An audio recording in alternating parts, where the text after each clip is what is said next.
श्रीराम समर्थ. श्रोते हो, आपण ऐकत आहात श्री गोंदवलेकर महाराज यांचे प्रवचन. अकर्तेपणाने नाम घ्यावे. काही न करणे, आपण काही करीत आहोत किंवा आपल्याला काही करावयाचे आहे असे न वाटणे, हाच परमार्थ. पण स्वस्थ बसायला लावणे ही तुरुंगात मोठी शिक्षा समजतात. देहाने मनाने एकसारखी चळवळ करण्याची आपल्याला सवय लागली आहे. देहाला स्वस्थ बसायला लावणे कठीण, मनाला स्वस्थ बसायला लावणे त्यापेक्षा कठीण, आणि देह कर्म करीत असताना मनाला स्वस्थ बसवणे हे अत्यंत कठीण. मनाला खरे म्हटले तर स्वास्थ्य हवे, पण ते मिळवण्याकरिता साधन करणे म्हणजे प्रयत्न करणे जरूर आहे.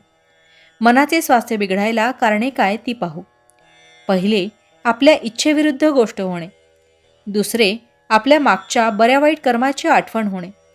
आणि तिसरे, उद्याची काळजी करणे. जो तो आपल्या इच्छेप्रमाणे व्हावे असे म्हणणार. सर्वजण तुमच्याच इच्छेप्रमाणे कसे वागतील? तुमच्या इच्छेविरुद्ध गोष्टी होणारच. तेव्हा स्वास्थ्य बिघडू न द्यायला आपली इच्छाच नाहीशी करावी. कोणतीही वस्तू मिळावी ही बुद्धी नाही ठेव. हाव सोडावी, लोकांची आस सोडावी, अभिमान सोडून कर्म करीत राहावे. प्रयत्न करून यश आले नाही म्हणजे दुःख होते, स्वास्थ्य बिघडते. मी केलेच नाही म्हटले म्हणजे कुठले दुःख? प्रयत्न करून जे काही होते ते रामाच्या इच्छेने झाले म्हणावे. प्रत्येक गोष्ट रामाने केली म्हणणे म्हणजे भगवंताच्या अखंड अनुसंधानात राहणे. हे साधण्यासाठी अखंड नामस्मरण करावे.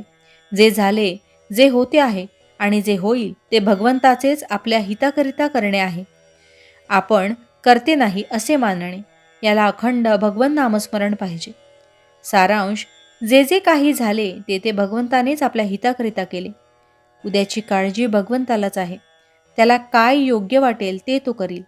म्हणून झाल्याची म्हणजे कालची आठवण करू नये, होणाऱ्याची म्हणजे उद्याची काळजी करू नये, आणि चालू क्षण वाया जाऊ देऊ नये. नामस्मरणात राहावे. सगळ्या प्रपंचात खरी विश्रांती असेल तर ती नामस्मरणातच आहे त्या परिस्थितीत समाधान नसणे, हा जो देहबुद्धीचा स्वभाव तो आपण सगळीकडे लावतो. सर्व गोष्टींचे ज्ञान होत नाही तोपर्यंत आपण काही करणार नाही असे आपण म्हणतो. सर्व गोष्टींचे ज्ञान मरेपर्यंत आपल्याला होत नाही आणि आपण काही करीत नाही. देहबुद्धी आपल्याला भगवंताचा विसर पाडते. या देहबुद्धीवर आपण नामाच्या मंत्राचे पाणी शिंपडूया म्हणजे तिची वाढ होणार नाही. भावार्थ, मन परमेश्वराच्या ठिकाणी स्थिर करावे आणि देहाने प्रपंचाच्या गोष्टी कराव्यात. जानकी जीवन स्मरण जय जय राम. महारुद्र हनुमान की जय. समर्थ रामदास स्वामी महाराज की जय. सब संतन की जय. श्री अनंत कोटी ब्रह्मांड नायक राजाधिराज सच्चिदानंद सद्गुरु श्री ब्रह्मचैतन्य महाराज की जय. जय जय रघुवीर समर्थ. आता आपण 13 वेळा नामस्मरण करूया. श्रीराम जय राम जय जय राम. श्रीराम जय राम जय जय राम. श्रीराम जय राम जय जय राम. श्रीराम जय राम जय जय राम. श्रीराम जय राम जय जय राम.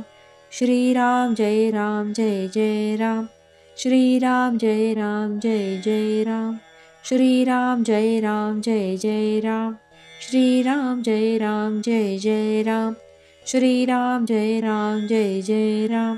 श्रीराम जय राम जय जय राम. श्रीराम जय राम जय जय राम. श्रीराम जय राम जय जय राम. जय श्रीराम.